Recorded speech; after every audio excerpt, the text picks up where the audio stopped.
Okay? Okay.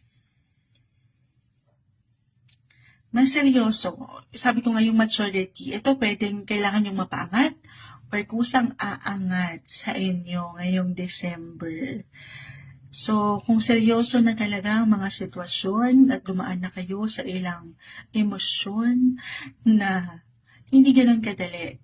Couples in a relationship, the lovers is here, maaaring makatanggap kayo, bubuo na kayo ng final decision. Kung ilalaban na ba ito hanggang dulo, okay?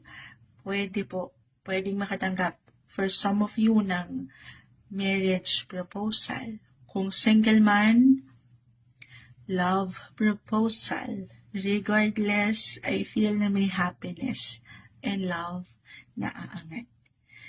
Okay?